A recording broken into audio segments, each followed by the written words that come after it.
Bienvenue, imprudent mortel.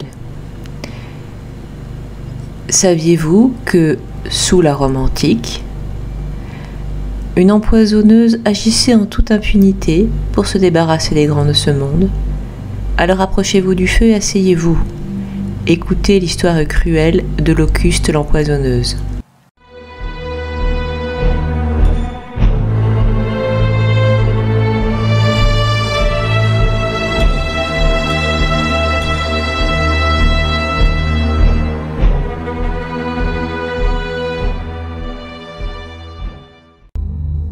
Locuste, dit la légende, était une femme née en Gaule au 1er siècle et qui officia, malgré qu'elle soit donc gauloise, surtout à Rome.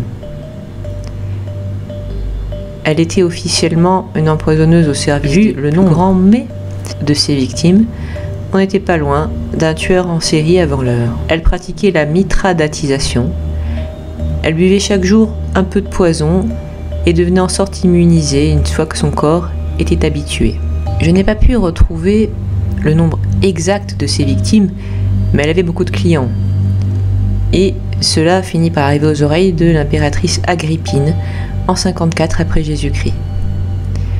Elle loua les services de Locuste car elle voulait assassiner Claude afin de faire couronner à la place son fils Néron. Je fais allusion à l'empereur Claude, bien sûr. Claude, au cours d'un banquet, se fit servir une assiette de champignons, officiellement des bolets ou des cèpes. Mais Locuste les aurait soit remplacés par des amanites de tumouche, soit les aurait saupoudrés d'arsenic. Dans les deux cas, l'empereur Claude mourut brutalement. Toutefois, il est resté un demi-frère à Néron, Britannicus, qui bien sûr contestait la légitimité de Néron et se voyait comme l'héritier de Claude. Agrippine, qui voulait mettre son fils sur son trône, décida de se débarrasser de lui aussi. Il y eut un autre banquet le 12 février 55. Après le repas, les Romains buvaient habituellement de l'eau chaude parfumée pour bien digérer. Mais intentionnellement, on fait apporter à Britannicus une dose qui était bouillante.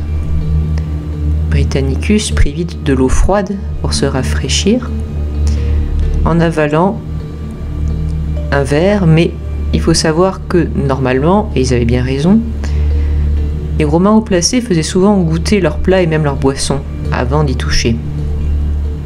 Donc dans le but d'éviter les empoisonnements. Seulement voilà, dans le contexte vous avez compris, Britannicus s'est si vite jeté sur un verre que personne n'aurait pu le goûter avant lui.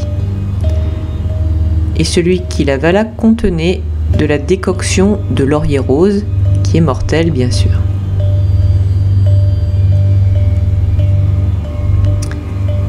Il mourut le soir même, alors qu'il n'avait pas encore 14 ans. On prétendit qu'il avait été victime d'épilepsie néanmoins, et c'est vrai qu'un poison pouvant tuer quasi instantanément au 1er siècle n'était pas connu. En tous les cas, Néron, satisfait de Locuste, la protégea pendant tout son règne, lui donna l'impunité de vastes domaines et des élèves. Autrement dit, pendant tout son règne, qui dura encore 15 ans, Locuste put vendre dans la plus grande tranquillité tous ces poisons aux Romains qui en faisaient la demande, sans être jamais inquiétés par les autorités. Mais Néron se suicida en 68. 7 mois plus tard, Locuste était condamné à mort en janvier 69. J'espère que cette histoire vous aura intéressé et vous donne rendez-vous la semaine prochaine.